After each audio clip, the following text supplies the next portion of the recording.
Em nome do Grupo do Brasil, quero agradecer muito a vocês por estar conosco essa noite, Lucas, Rafaela, Eduardo, numa noite super inspiradora. O objetivo é a gente trazer um pouquinho do conhecimento, experiência de vocês com energia, com a parte de renováveis, todo o contexto também jurídico, que o Lucas atuou muito bem, e inspirar pessoas para que a gente possa alcançar a mudança que a gente tanto quer de matrizes energéticas. Então, é uma honra para mim, pessoalmente, estar conduzindo com vocês e mediando. Eu sou Poliana Alves, trabalhei com a Rafa um tempo na Raizen, atuo com energia há muitos anos, no setor de distribuidora, depois de geradoras e usinas, e sou uma entusiasta do tema, adoro mesmo o que a gente vai conversar aqui hoje. Sou CFO também da Dux Coworkers, que é uma empresa focada em tecnologia e inovação sob o ponto de vista de experiência do usuário. E hoje estou representando aqui o Grupo Mulheres do Brasil, que é composto por mais de 69 mulheres voluntárias e diversos comitês, temos mais de 32, né, Rô? Comitês ativos. A nossa conversa vai ficar gravada no YouTube do grupo, e também sou líder do comitê do grupo de estudos do GT, que a gente chama de energias renováveis. Então, muito obrigada mesmo a todos vocês pela paciência, pelo tempo. A gente vai gravar nossa conversa. E, Rô, você quer falar um pouquinho do grupo, da história do grupo, para a gente começar as apresentações do pessoal? Oi, pessoal, boa noite. Obrigada pela presença aqui de vocês. Desculpe aí os transtornos técnicos. Eu que sou de tecnologia já sei, né, que isso é costumeiro aí, né, nesse novo normal que a gente está vivendo. Meu nome é Roseli Machado, sou uma das líderes do Comitê de Sustentabilidade do Grupo Mulheres do Brasil, grupo esse que começou da iniciativa de 40 mulheres dos mais distintos segmentos da sociedade civil, e que hoje tem aí quase 69 mil mulheres espalhados em mais de 100 núcleos, não só no Brasil, mas em países como Alemanha, Inglaterra, Estados Unidos, Portugal, entre outros. Nós trabalhamos olhando para os ODS, né, os Objetivos de Desenvolvimento Sustentável da ONU. Essa é uma iniciativa que a gente vem fazendo de trazer um pouco de clareza aí para alguns temas que são importantes para a discussão e envolvimento da sociedade. Então, energias renováveis é um tema. Quero agradecer todos vocês aqui, dizer para a Rafaela que eu te ouvi aí num desses eventos de energia, então fiquei bastante feliz, motivada com esse assunto. Espero aí que a gente possa discutir com bastante clareza, levar aí conhecimento para as mulheres do nosso grupo, até porque a mulher precisa aí conduzir bastante aí esses assuntos, estar inseridas nesse assunto de energia renovável, né? Essa é a terceira série de 4 encontros que nós estamos fazendo, olhando para o agronegócio e trazendo boas práticas sustentáveis para ser discutida, para ser conversada aí no âmbito do nosso grupo. Então, bom evento para vocês, muito obrigada pela participação de todos. Então, já passando as apresentações, vou começar pela minha musa inspiradora mesmo, que é a Rafaela Gomes, de muito tempo, uma pessoa que eu tenho grande admiração. Rafaela, ela é diretora da Raizen, de transição energética, atuante aí no setor há muitos anos, né, Rafa? Desde a Shell, presidente do Conselho da Associação Brasileira de Bioinovação, conselheira da Associação Brasileira de Biogás. Eu podia ficar horas falando sobre tudo que você faz, mas vai trazer aqui nesse debate a experiência no setor do agronegócio, sobretudo aí com o grupo da Raizen, Cosan, Aiden, GEL também agora, né, Rafa? E trazendo a importância do setor para a contribuição dessa migração da matriz energética brasileira que a gente tanto espera. O Lucas é um estudioso do direito incansável, né, Lucas? A gente já trabalhou algumas vezes no IBDE, que é o Instituto Brasileiro de Direito de Energia. O Lucas é conselheiro lá, secretário da OAB, da Comissão de Energia da OAB de São Paulo, conselheiro também da EDP Brasil, né, Lucas? E o Lucas vai trazer para nós o olhar de aspectos jurídicos e regulatórios, que são aí um novelo ainda a ser desvendado nesse sentido de democratização da produção de energia limpa. Sim. E com toda... Ai, obrigada, Lucas, por ter aceito o nosso convite. Nada, foi uma honra para mim estar aqui, poder trocar com a Rafaela, com o Eduardo, com os demais colegas, e só uma pequena correçãozinha, eu não sou conselheiro da EDP, quem me dera, eu sou consultor jurídico na EDP. Não, então você foi promovido já. Obrigada. Tá bom. E o Eduardo, essa questão inovadora, veio com sangue da inovação, jovem, mão na massa, né, Eduardo? Montou aí já a Revolução Solar, que está sendo premiado, representando o Brasil, na verdade, a América Latina e o Caribe, né, Eduardo?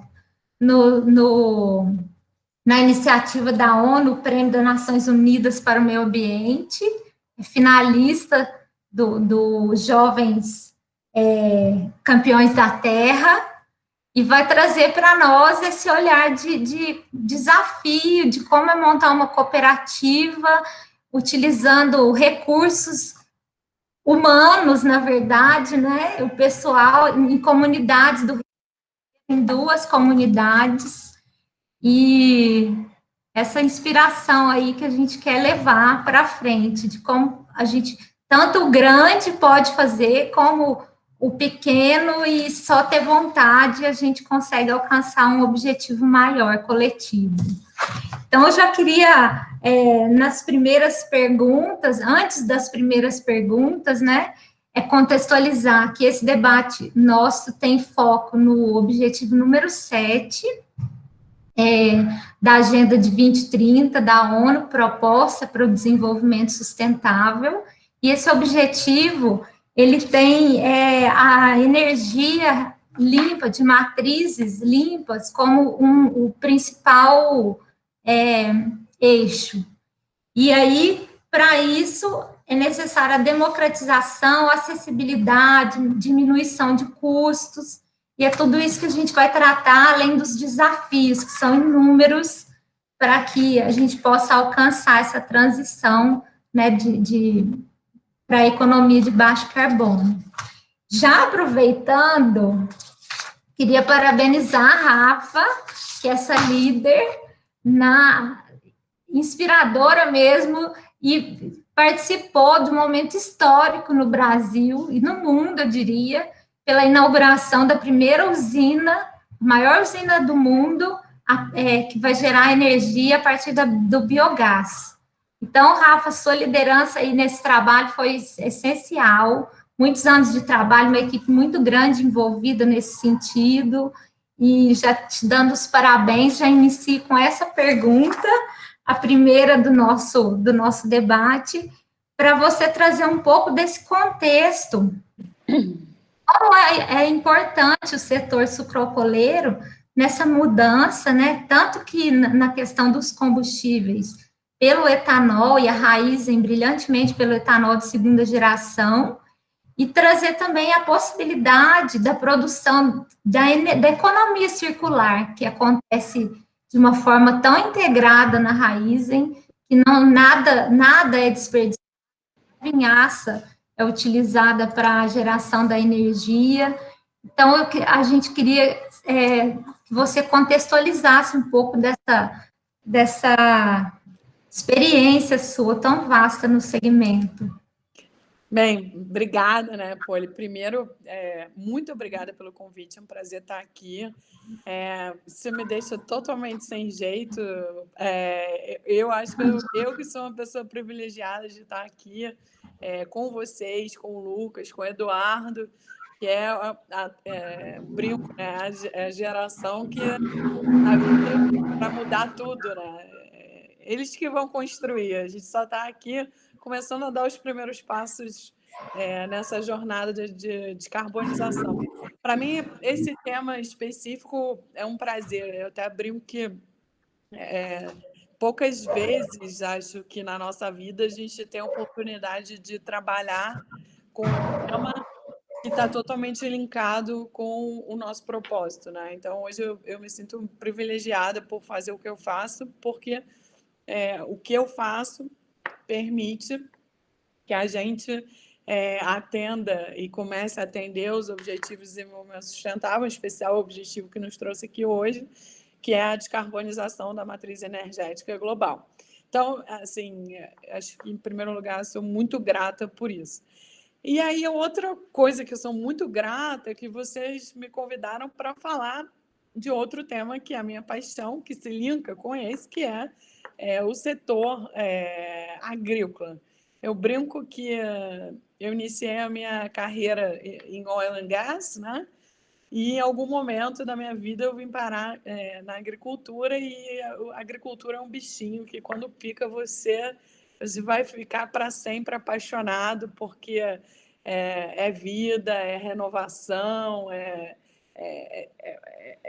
exatamente tudo aquilo que nos faz, né, quem nós somos. Então, eu sou apaixonada por esse setor e ficando cada vez mais apaixonada, né? Porque quanto mais eu aprendo, quanto mais eu vejo todas as potências do nosso setor, aquilo que dá para fazer, essa questão da economia circular, de Lavoisier, brinco, né? Lavoisier na veia, né? Nada se perde, nada se cria, tudo se transforma. Que com o mesmo hectare de cana, você vai produzir açúcar, vai produzir etanol, vai produzir energia elétrica a partir da queima da biomassa, vai produzir energia elétrica a partir do biogás. Então, realmente é um aproveitamento máximo de todos os recursos, e essa é um pouco a nossa visão de futuro, né? Que a usina, como ela existe hoje, ela vire a biorefinaria do futuro, porque a transição, a descarbonização não é só matriz elétrica de transporte, né? A gente tem um desafio grande de também tudo aquilo que hoje a gente produz usando fóssil, como os plásticos, os químicos. Eu sempre brinco que, se cada um de nós aqui olhar na mesa, vai ver uma série de coisas que são feitas de fóssil, e que também vão ter, em algum momento, alternativas renováveis. Então, quando a gente olha para a biorefinaria do futuro, a gente vê essa visão. É uma biorefinaria integrada, em que, com a mesma matéria-prima, que biomassa ou carbono, com aquele carbono renovável, ele vai servir para a produção de energia, comida, biomateriais, bioplásticos, e assim, por assim diante, nessa cadeia circular. Então, esse é um pouco da visão, né? E na questão da cadeia, Rafa, é difícil, né, a transição, porque ela é gradual, são muitos investimentos já realizados, existe um histórico que você não consegue fazer uma migração muito rápida. E nesse contexto, a Raiz assim, muito claro o objetivo de se tornar essa companhia integrada de energia, dando um passo, né, muito além do que se era esperado no setor, assim, tanto pelo aspecto de produção, como pela potência de comercialização em escala. A gente vê que a unidade da biogás, ela vai abastecer uma cidade quase de 65 mil habitantes, se não me engano, E isso é muito bom, ver esse sonho se tornar realidade, né? Porque é uma empresa de combustível que tinha sua matriz inicial focada na matriz de carbono, e agora ela faz um movimento de descarbonização. Isso, Eu acho que um pouquinho. tem algumas coisas importantes. Primeiro, a gente já nasceu com vocação renovável. Quando a gente olha a criação da Raiz lá em 2011 e a quantidade de etanol que a gente produz, a vocação já estava lá, né? 26 usinas, a gente produz 2,5 bilhões de litros de etanol todo ano, e o etanol já é um biocombustível que desloca produtos fósseis, né? Então, acho que a vocação estava lá desde o início. O que a gente vem fazendo de lá para cá é expandindo essa vocação renovável através de outros produtos e outras fontes de energia. Então, começamos... um dos temas, né, que a gente vai discutir aqui, falar de geração distribuída. Então, e talvez eu não seja a pessoa mais especializada dessa ligação aqui específica para falar, mas a gente começou a investir em geração distribuída de energia solar. A planta de biogás é um marco histórico, e aí só uma pequena correção, não é a maior planta do mundo, é uma das maiores plantas do mundo.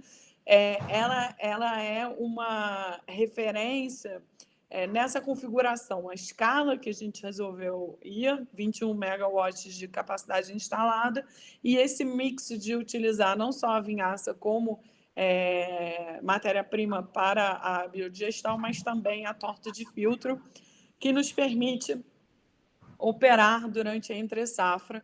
Então, a planta de biogás, ela opera o ano inteiro. E aí, inúmeros pontos positivos, tanto para nós, né, do ponto de vista de aproveitamento de todos os recursos, mas também para o Brasil. Então, o biogás, como gerador de energia elétrica, primeiro que ele está localizado junto aos grandes centros de consumo, né? Se pensar biogás a partir de vinhaça no setor agrícola, está a maior parte em São Paulo. São Paulo ainda é um estado que importa grande parte da energia que consome, né? Acho que quase 60% da energia elétrica é consumida no estado de São Paulo, não é produzida no estado de São Paulo. Então, você tem uma geração junto a centros de consumo. Outra coisa, é uma energia que é despachável. Então, quanto mais a gente tiver a introdução de fontes intermitentes, renováveis, principalmente solar e eólica no nosso sistema, mais a gente vai precisar ter fontes que sejam despacháveis para atender esse base load da estabilidade no grid. Outra coisa bacana do biogás é que ele não necessariamente precisa ser destinado para a produção de energia elétrica. Você tem a opção também de purificar o biogás, transformá-lo em biometano, e esse biometano deslocar ou um gás natural, ou um diesel, outros fósseis. Então, mais uma opcionalidade. Então, a gente vê, assim, uma avenida de muito potencial no biogás, especificamente no biogás de cana-de-açúcar. Então, quando a gente olha o potencial brasileiro hoje de produção de biogás, a partir de resíduo agrícola, cana-de-açúcar e aterro sanitário, quase metade de todo esse potencial está dentro da cana. Então, 50% de todo o potencial está dentro da cana. E a última coisa que eu, particularmente, acho que também é super bacana desse projeto é que a vinhaça hoje e a torta de filtro são usados como adubos organominerais, porque eles têm, enfim, nutrientes que voltam para o campo. A única coisa que a gente está fazendo no processo de biogás é pegar emprestado os carbonos voláteis que tem nessa vinhaça, usá-los para a produção de energia e devolver um adubo, que a gente chama de adubo turbinado, que é quase como uma pré-compostagem, a biodigestão, melhor para o campo. Então, assim, eu não só não estou perdendo nada, porque isso já aconteceria, como eu estou complementando o ciclo ainda com a ida do adubo para o campo. Então, é um projeto muito legal, acho que a inauguração da planta é um marco, acho que tem um potencial enorme para o estado de São Paulo, para o Brasil, para a produção de energia limpa, a partir de recursos que são nossos, sem aumentar nenhuma necessidade por recursos adicionais.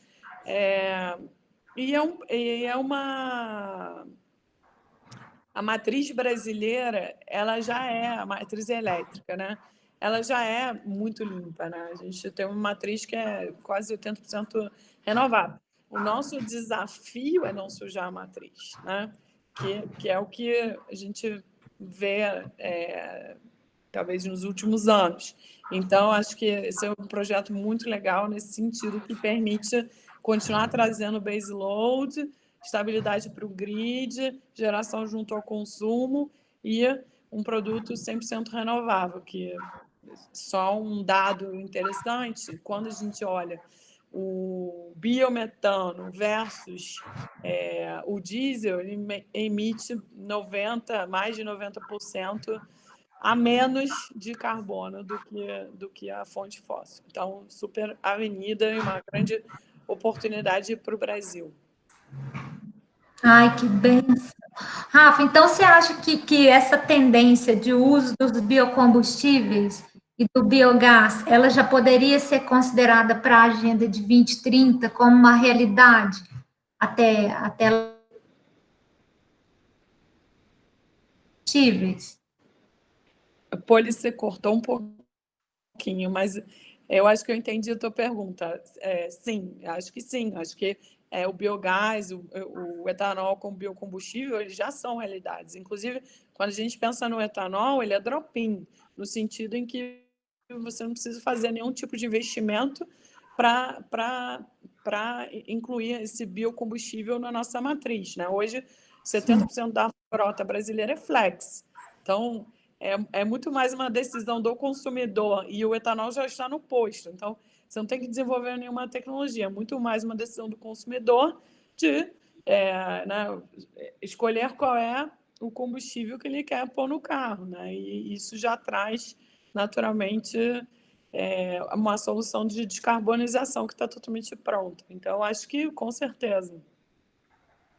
Ai, que bom, porque hoje eu estava ouvindo uma discussão que os ônibus, caminhões e daqui um pouco no futuro, assim, no futuro que é o presente, eles já vão também utilizar do biogás, do biometano, para reduzir o diesel.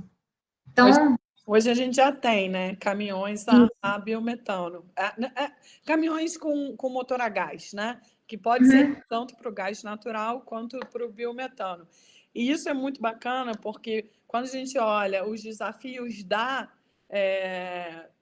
descarbonização, um dos grandes desafios é a heavy transport, que é a frota pesada. Né? Então, caminhão, navio, avião e tal. Então, quando você vê uma solução viável que já existe para uma parte dessa frota pesada, que são os caminhões, acho que é super bacana. Então, a gente já tem montadoras, o pessoal está falando aqui nas mensagens, algumas que já têm, sim, soluções, caminhões que já estão rodando, inclusive. A biogás e a gás natural. Que bom. Lucas, agora eu queria passar para o Lucas os desafios que a gente tem relacionados à necessidade de simplificação das normas, Lucas. Hoje o contexto regulatório, né, jurídico, é bem complexo, tanto no sentido de normas técnicas, como no sentido de compreensão mesmo das exigências para se cumprir ou para se participar do sistema de geração. E aí, nesse sentido, eu queria ouvir de você o que talvez já está sendo feito para simplificar esse contexto, quais são os principais desafios que você enxerga para que a gente possa avançar nesse sentido? Sim, uma pergunta bem interessante, Poliana, porque tem um lugar onde a gente sofre por excesso de normas, excesso de regulamentações, e onde precisa de norma a gente não tem, né? Você pegar, por exemplo, algumas experiências internacionais fizeram suas leis referentes especificamente à transição energética, né, que é um tema que a gente está abordando aqui. O Brasil não tem uma lei, um decreto, uma regulamentação que seja referente à transição energética especificamente. Tem leis esparsas, que dependendo do que a gente entende o que seja transição energética, vai servir para atender um daqueles 3Ds tradicionais que a gente fala dentro da transição, né? Descarbonização, digitalização, descentralização. Mas, por outro lado, existem algumas iniciativas que visam, de alguma forma, descomplicar ou, enfim, sintetizar o arcabouço jurídico normativo do setor elétrico, né? Por exemplo, atualmente a gente tem uma proposta de Código Brasileiro de Energia, né? Não é uma iniciativa original, né? No passado já se aventuraram nessa empreitada, que é uma tarefa hercúlea, árdua, está tramitando atualmente nas casas legislativas e busca não inovar, né, uma espécie de consolidação, pelo menos em tese, a intenção não é inovar, né, mas é consolidar, amalgamar o que precisa ser sintetizado, né. E existem outras iniciativas que não buscam sintetizar normas, mas descomplicar o aspecto normativo do setor elétrico. Você tem, por exemplo, o PL 232, que trata da modernização do setor elétrico, e em grande medida também busca organizar um pouco, mapear um pouco o que a gente quer ser de setor elétrico daqui para frente, né, nas próximas décadas. Então tem trazem alguns mecanismos, por exemplo, referente a preço horário, referente à separação entre lastro e energia, que são conceitos que vêm sendo aplicados em experiências internacionais e que para a gente também seria interessante começar a pensar nesse sentido, né, como modernizar um pouco nossas leis, mas também o setor elétrico como um todo. Vocês me ouvem bem? Para mim deu uma travada aqui. Sim. O volume de normas, né, que a gente tem é muito complicado tramitar. Alô? Oi? Me ouvindo? O volume de regras, né, que a gente tem, tanto para quem é distribuidor, para quem é gerador, para quem é consumidor, autogerador, agora as figuras novas, né? Alô? Oi, Lucas. Ele nos ouve? Você ouve, Lucas? É como o Brasil. Poliana, vocês me ouvem? Sim, a gente te ouve.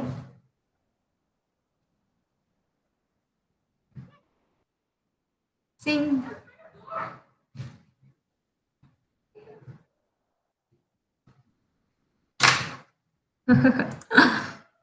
Hoje deve ter algum planeta retrógrado nas comunicações. Ok, porque para mim travou e eu deixei de ouvi-los. Então, eu vou seguir na minha fala, mas eu estou sem retorno, digamos assim. Mas estou acompanhando no chat. Poliana, se você puder me avisar quando o meu tempo acabar. Mas a minha fala é curta nesse sentido, né, com relação a esse emaranhado de normas. Eu queria pontuar também algumas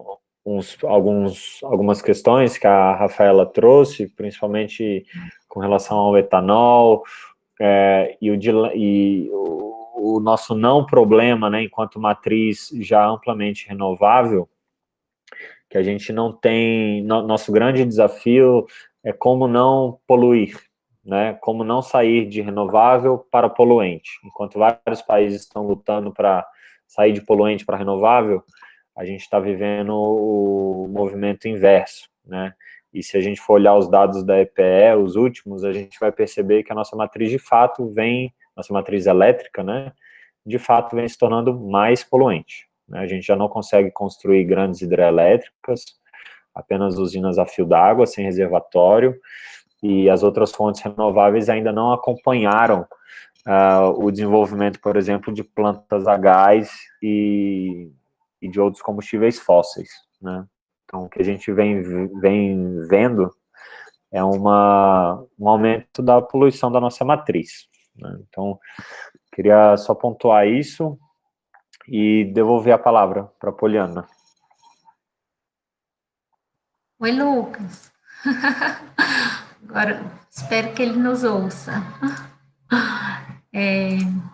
Então, pessoal, a gente vê que esse desafio, a legislação, ela é um grande desafio que a gente tem que superar, não só do aspecto regulatório, mas aí eu falaria até no contexto de tributação, de falta de incentivo, né? Não falo de um incentivo fiscal, que isso é visto de uma forma negativa, mas eu falo de uma redução mesmo de carga tributária, das importações de equipamentos, tem uma dificuldade muito grande ainda de infraestrutura, e aí nesse contexto de infraestrutura e desafios até de P&D, né, que a gente tem que superar, são tantos investimentos necessários, né, Rafaela, para se tornar uma realidade. Eu queria que você comentasse, assim, quais os principais desafios você enxerga no sentido de infraestrutura e pesquisa e desenvolvimento, e talvez de inovação, que a gente possa citar aqui, só para título de informação,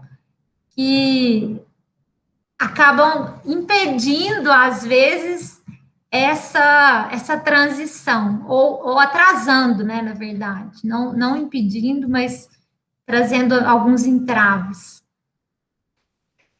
Poli, eu acho que eu vou passar para o Eduardo. Eu acho que ele está um pouco mais nesse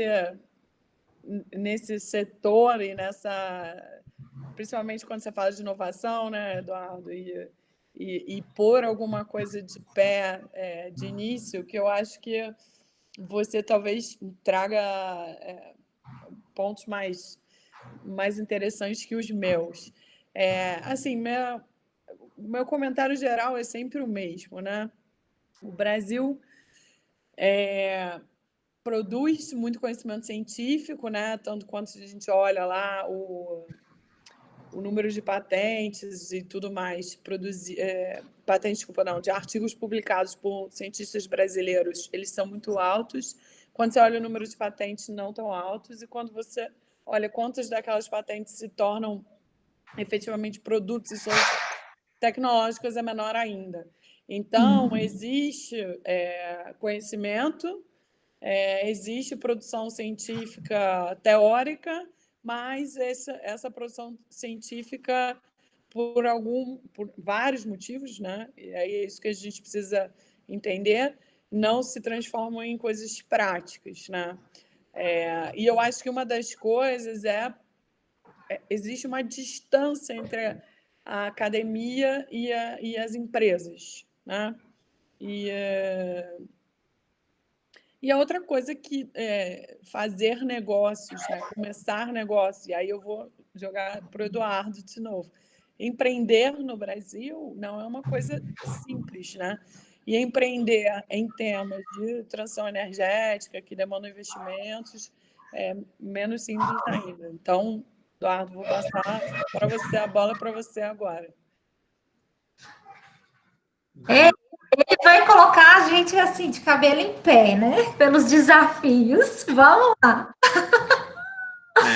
Desafios são muitos, mas é isso que torna a coisa empolgante e valiosa também, né? Se fosse fácil, já tinha muita gente fazendo. Eu acho, Rafaela, que falta eu concordo muito com essa visão de que a gente produz muito conhecimento, mas falta essa ponte. Eu diria que a ponte não só com as empresas, mas como um todo com as necessidades que se tem na ponta. Aí são empresas, comunidades. Então, quando a gente fala de acesso à energia elétrica na ponta, se fala muito de uma transição macro da matriz energética para uma mais renovável, né?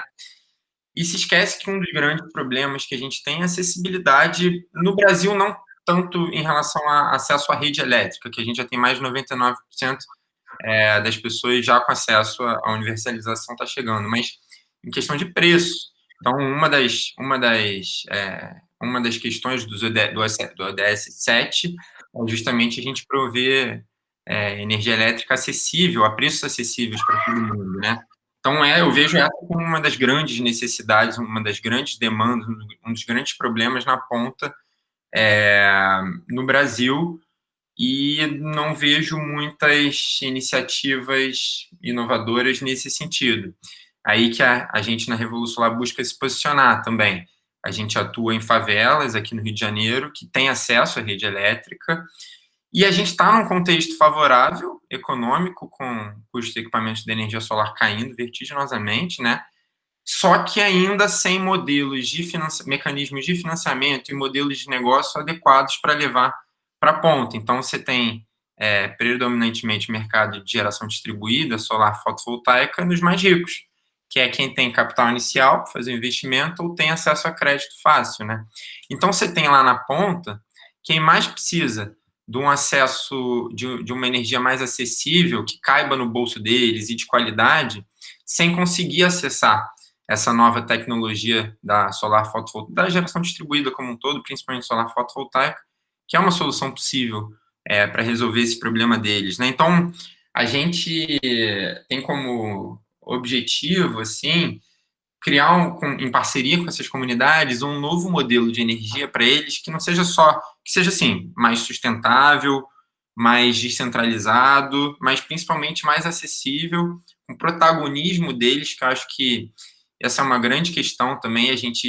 O setor elétrico foi desenvolvido no século XX, principalmente a partir de um paradigma centralizado, né, em que o consumidor na ponta está muito distante da tomada de decisão do setor. Então, você cria esse distanciamento e você cria uma falta de consciência do consumidor na ponta do que é o setor energético, o que é o setor elétrico, como é que a conta de luz dele é calculada, por que ele está pagando tanto, por que quando deixa de chover vem a bandeira de tal cor e aumenta o preço da energia, não sabe. E a solar distribuída é uma oportunidade não só da gente fazer uma transição energética para uma matriz mais renovável, mais descentralizada, mais eficiente, mas também da gente aproximar a discussão de sustentabilidade, de transição energética dessas pessoas na ponta. Então, desafios para implantar esses projetos são muitos. Eu falei de um deles, né, de financiamento e modelos de negócio adequados, que está mais barato, só que falta a gente diluir esse custo, esse investimento inicial e fazer um modelo com que eles possam pagar num prazo mais longo, com um pagamento que caiba no bolso deles. Ninguém quer. Imagina, quem daqui quer pagar investimento da usina lá de Itaipu? Não, a gente quer pagar mês a mês pela energia que a gente consome, né? E tem que ser isso, eu acho, o mercado de energia solar.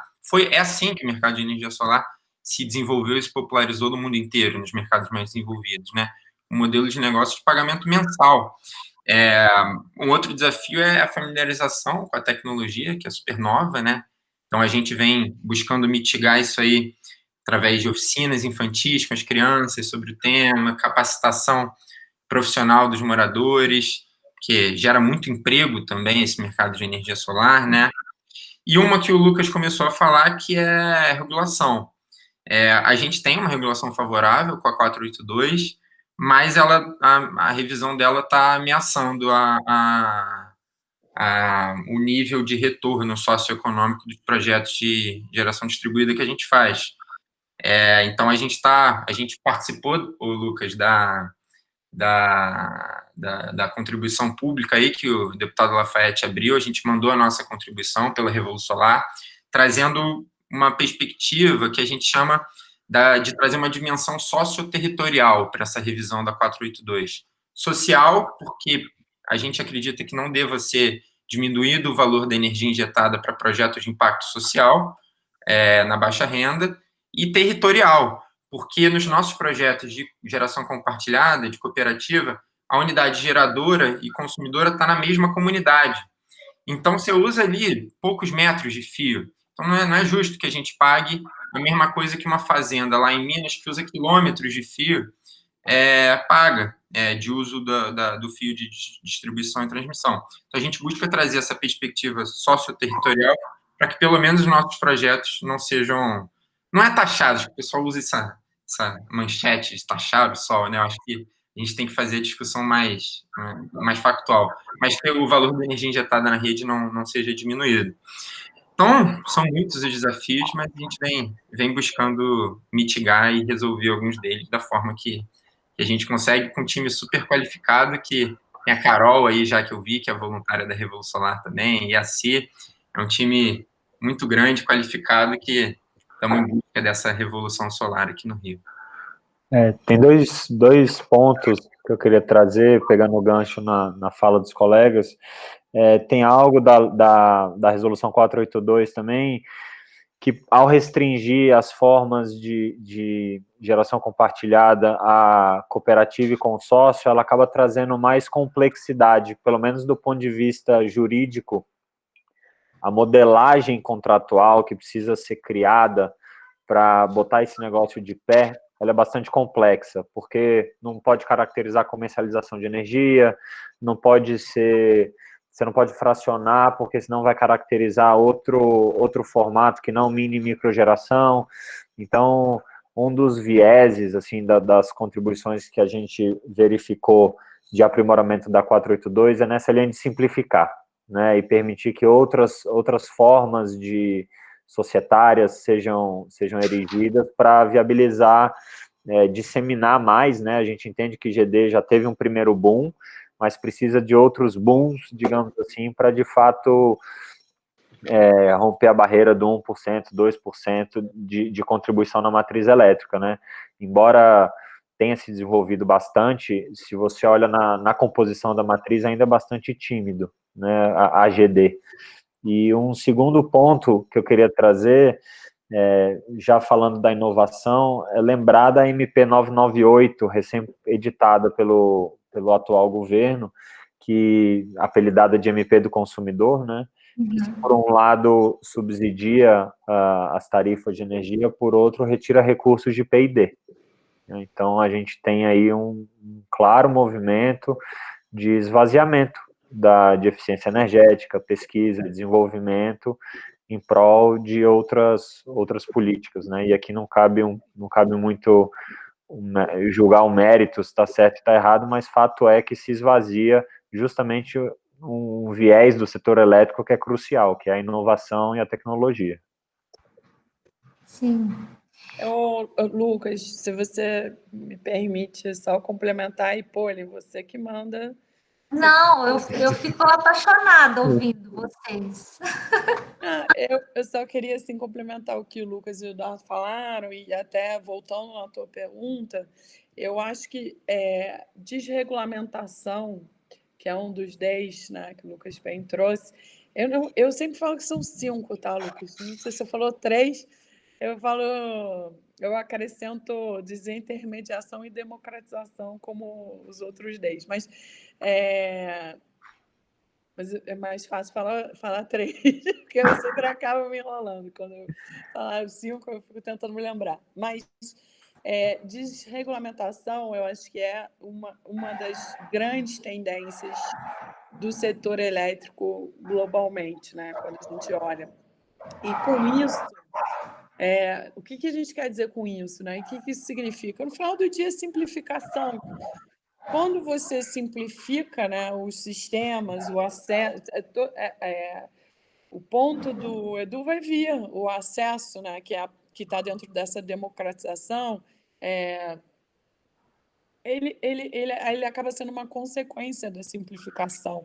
E aí, Lucas, acho que a resolução da GD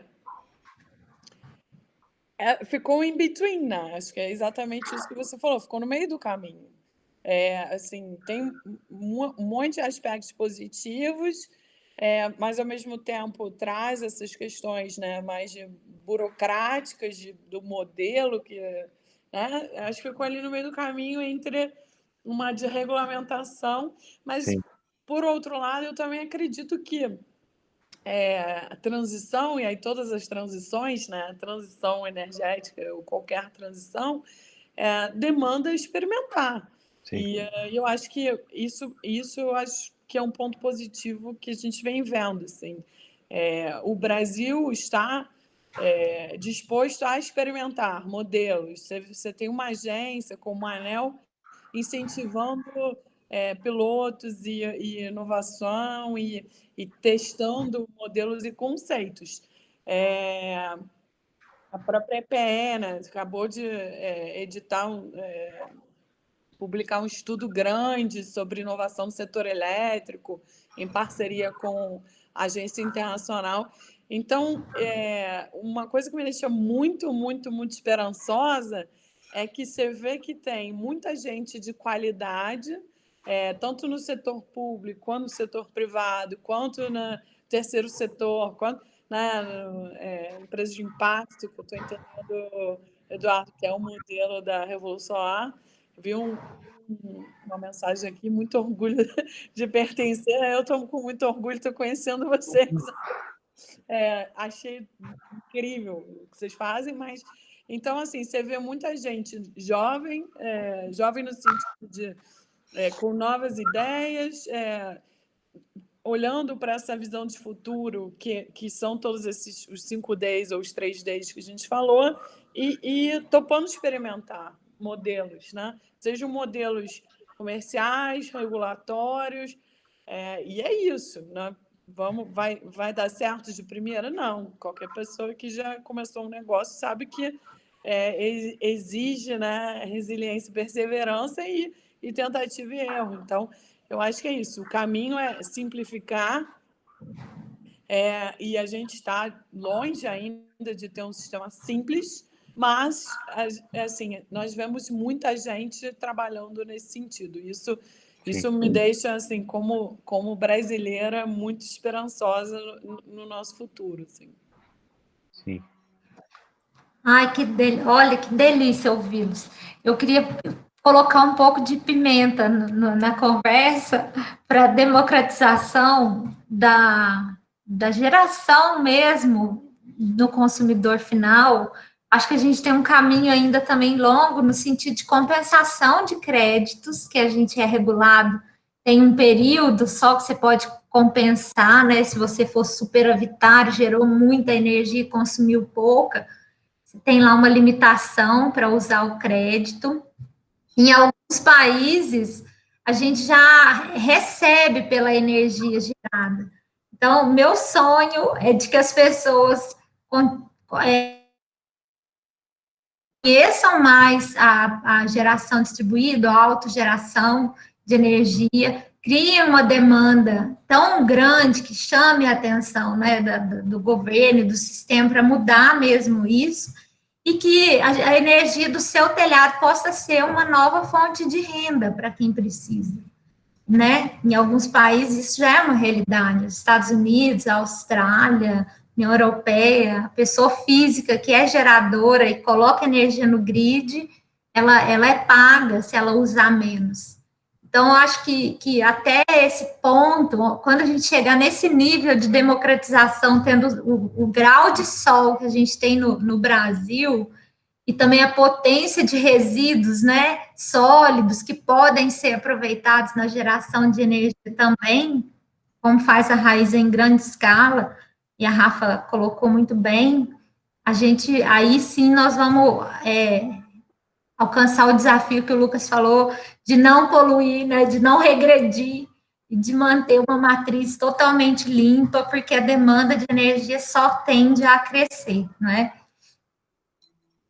E aí, Lucas, nesse contexto da geração distribuída, você vê mais algum ponto que poderia citar para democratização? Algum ponto assim? percebo o grande entrave ainda é preço e financiabilidade, né, como o Eduardo bem trouxe. Existe algo de desconhecimento também, né, muitas pessoas acham a geração distribuída, e aqui eu me refiro à mini e microgeração, como algo muito complexo, muito distante, vai dar trabalho. Então, existe todo um movimento de marketing, tomada de consciência de que isso é simples, isso é factível, isso é para todos, né? Para todos, assim, tirando o aspecto financeiro, que ainda é um grande entrave na democratização, né? Não é tanto um tema legal, regulatório, no sentido de que os insumos precisam baratear, né, para que o acesso se democratize. Claro que aí entra uma outra perna jurídica, né, legislativa, de incentivar, isentar de impostos, de taxas, de insumo, os insumos necessários para a instalação das placas solares, etc., né. Então, tem uma outra questão que eu acho fundamental para a gente considerar a mini e microgeração como democrática, que diz respeito ao sinal locacional. É um pouco o que o Eduardo também já trouxe, de um critério sociogeográfico, né? Eduardo, me corrige se não foi essa expressão que você usou, mas se eu entendi a ideia... Territorial. Socioterritorial, sim. É a palavra que a gente escolheu só. Sim, que essa ideia de... Né, tem muito a ver também com o fator de simultaneidade que a gente traz nas discussões, ou seja, quem não usa a rede, ou quem usa a rede menos, deve pagar menos, né? Quem usa a rede mais, deve pagar mais. Isso é algo que pode ser implementado e que pode contribuir também para aumentar a capilaridade da GD nas cidades, nos bairros, enfim, né? Hoje gera-se, de fato, um subsídio um pouco perverso, porque quem tem acesso a painéis fotovoltaicos é quem tem renda, né? E aí, a literatura é vasta sobre isso, quem procurar espiral da morte, ou death spiral nesse setor, vai entender um pouco o que acontece, né? Quanto mais pessoas adquirem painéis solares, mais cara a tarifa fica para quem não tem painéis solares, né? Isso é algo que dá para, com mecanismos regulatórios, dá para você reverter, né? E aí a gente entra numa discussão mais profunda, que é até quando, né, subsídios valem a pena para desenvolver uma matriz, para desenvolver um segmento. Eu tenho uma opinião bem particular, que eu não falo pela EDP, falo enquanto Lucas, pesquisador, mas eu entendo que os subsídios têm uma razão de ser, têm uma necessidade. Subsídio não é ruim de saída, não é algo a ser eliminado pura e simplesmente, mas é mais uma questão de entrar na discussão de até quando, né? Subsídio até quando e subsídio como, né? Subsídio para quem. Então, não sei se eu respondi diretamente a sua pergunta, provocação, Poliana, mas eu sinto que tem alguns melhoramentos ainda a serem produzidos na regulamentação da geração, da mini e microgeração distribuída, mas acho que sem medo ao debate a gente está caminhando para isso.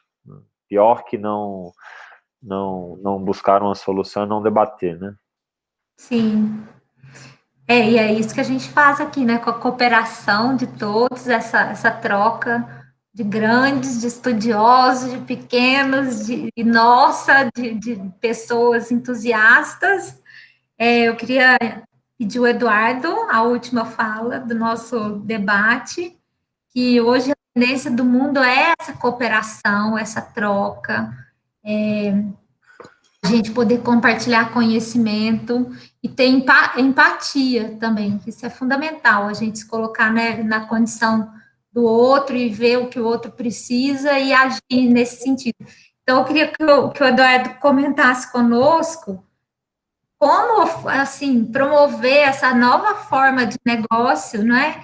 Através da empatia, da colaboração de voluntários que vocês fazem na Revolução Solar, e como isso muda o financiamento coletivo, ele tem sido uma ajuda boa para que vocês possam alcançar o objetivo com as comunidades. como que a comunidade enxerga a atuação da Revolução Solar, só para a gente encerrar com essa inspiração. Tá. A Revolução Solar agora, juridicamente, a gente é uma associação sem fins lucrativos, tá? Eu não gosto muito de botar em caixinha, não, mas se tiver que botar na caixinha isso, eu gosto de dizer mais que a gente é um movimento que vê a energia solar como uma possível ferramenta de transformação social. Então, agora é uma associação sem fins lucrativos, a gente vai constituir uma cooperativa agora. Se precisar depois escalar e criar uma empresa para captar investimento, cria empresa e capta. Não importa qual é o modelo. A intenção, né? A gente tem muito claro qual que é a nossa intenção, qual que é o nosso propósito, tem um foco muito claro do que a gente quer construir. Se tiver que ser por cooperativa, por consórcio, por empresa, por ONG, tanto faz para a gente. Agora a gente está como ONG, e eu acho que isso é um princípio, uma coisa principal para a gente promover empatia e colaboração, ter um grande propósito claro, para onde a gente quer chegar, o que a gente quer construir nessa tal transição energética, né? É só descarbonizar? Não sei, tornar mais inclusivo. O que a gente quer? Acho que a gente primeiro precisa ter uma clareza de onde a gente vai, aí depois a gente consegue juntar as pessoas. Isso é muito o exemplo da história da Revolução Solar. A gente tem muito claro para onde a gente quer ir e a gente atrai pessoas que têm também essa intenção, esse propósito, como a Carol. Eu estava abrindo aqui os participantes, vi que tem a Marina aí também, que faz parte, a Bruna, a Carol. Tem um pessoal, somos mais de 60 hoje. A gente, você vê, a gente começou a pandemia, eram 10. Hoje já são mais de 60, batendo 70 agora. Então, é um pessoal muito grande. E aí o projeto da cooperativa harmoniza muito com isso, porque a gente percebeu que ele era mais viável, esse modelo era mais viável, técnica e economicamente, para o contexto das favelas, se não mudar a regulação, como a gente está lutando para que não mude. Mas ele também harmoniza muito esse modelo da cooperativa com essa tradição que já tem nas favelas, que é de cooperação, que é de compartilhamento, de autogestão, de colaboração. Tanto que você confunde, né? A sociedade como um todo confunde favela ou comunidade, né? Tem essa confusão, porque realmente tem esse senso comunitário muito forte. Então, dá para a gente aprender muito da história das favelas e do conhecimento que tem lá. Não é só polo de problema e violência. E, claro, tem problemas, tem desafios a serem superados, mas tem muita coisa que dá para a gente aprender da vivência deles lá. E a gente busca essa parceria com eles para criar esse novo modelo. Não tem como a gente de fora enfiar a goela abaixo um novo modelo para eles. Primeiro, porque não vai ser aceito. Segundo, porque não vai estar conversando com as demandas e as necessidades efetivas que eles têm na ponta, é o que a gente estava falando antes, em relação à inovação, não está conversando, quer dizer, a geração de conhecimento não está conversando com a demanda de conhecimento, né? Então, a gente a gente inova junto com eles, as soluções muitas vezes saem, na maioria das vezes, na verdade, saem na boca deles, saem deles, a gente dá aqui esse suporte técnico, com o conhecimento que a gente tem, busca trazer o conhecimento que eles têm também. E o modelo de financiamento coletivo, Poliana, que a gente fez para captar os recursos para esse projeto da cooperativa também harmoniza muito com isso, né? A gente fechou essa campanha terça-feira agora, que foi aniversário de 5 anos da Revolução Solar, então a gente bateu a meta no dia do aniversário, foi bem legal. E foram mais de 630 pessoas que financiaram diretamente esse projeto da cooperativa, que vai ser a primeira cooperativa de energia solar numa favela do Brasil, da história, agora, que a gente fechou agora. Semana que vem começa a obra civil lá na Associação de Moradores, que vai receber as placas no telhadão de 200 metros quadrados, vai receber um sistema lá e vai gerar energia para cerca de 40 pessoas, 40 famílias, que vai ser o piloto desse modelo que a gente pretende, a partir do ano que vem, replicar aí para outras comunidades, não só favelas, mas quilombolas, indígenas. Tem problemas similares, mas tem potencialidades similares também, né? Afinal, bate todo o sol nessas comunidades que é necessário gerar a energia que elas consomem. Então, eu busco trazer um pouco... eu sou economista, eu busco trazer essa visão um pouco da economia para além das finanças e do mercado financeiro e do que vem se desenvolvendo como mainstream de economia nas últimas décadas, mas essa visão do original lá da economia, né? Que é o oikonomia, a gestão da casa, a gestão dos recursos. Como é que a gente traz o social para dentro da economia para o que ela é mesmo, na origem, né? Ele está fundamentalmente atrelado ao que é a economia. E está voltando agora, o tripé da sustentabilidade, os critérios ASG voltando para o mercado, que eu acho que é só assim que a gente vai conseguir construir uma economia e uma sociedade realmente. Gente, eu tô com vocês, eu também quero bater palmas, mas eu posso falar, gente. Palmas para todos, né, Lu? Maravilhoso! Eu tô aqui. Muito bom! Tô, assim, encantada. Aprendi um monte, adorei. Temos que fechar. É 8 que a gente tem que fechar, desculpa se eu me estendi, gente, eu me empolgo. Muito bom. Não, a gente tá, o tempo, nós estouramos o tempo porque nós tivemos o contratempo, né? A gente podia ficar aqui conversando horas. Eu queria muito agradecer a Rafaela, assim, muito, porque você está na ponta, puxando essa mudança, fazendo um movimento macro. O Eduardo, fazendo um movimento também macro, porque com essa iniciativa, você inspira muitas pessoas para que isso possa ser uma realidade brasileira. A gente tem muita desigualdade social e a energia, ela traz oportunidade, ela permite estudo, ela permite melhoria da condição de saúde, de vida das pessoas. Seja pelo biogás, seja pelo solar, pela biomassa. Então, os recursos naturais que podem ser utilizados além da água, né, nesse contexto que a gente está falando das matrizes limpas, a gente precisa utilizar, porque isso não é resíduo, a gente não pode desperdiçar recurso natural. Nós temos aí várias necessidades e possibilidades para que isso se torne uma realidade, tanto em grande escala como em pequena escala. E o Lucas aí nesse novelo, trabalhando para simplificação diariamente, não é, Lucas? Trazendo a discussão, levando a OAB, levantando todos os problemas, as questões perante o governo. Seu trabalho assim, também maravilhoso, de trazer esse olhar humano para a regra. Sim.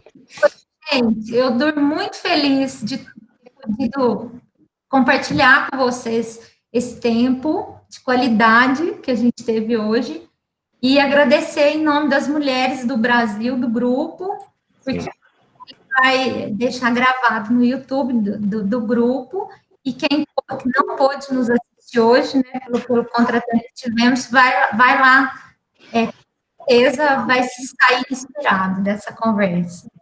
Gente, eu queria agradecer, desculpa, Lucas.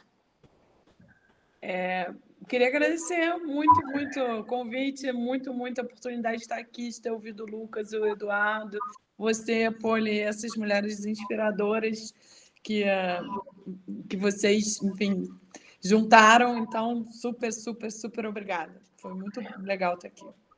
Sim, eu também gostaria de agradecer muito. Para mim, em especial, é um privilégio estar trocando no âmbito do Grupo Mulheres do Brasil, né? Eu, além de advogado, também sou terapeuta, trabalho por equidade de gênero, então, assim, é bem bacana eu conseguir calhar as duas coisas, né? Falar de energia e num ambiente equitativo, né? Onde homens e mulheres têm pensamentos na mesma altura, mesmo poder de voz, mesmo lugar de fala, e em especial no setor elétrico, né, que tradicionalmente é um setor dominado por homens.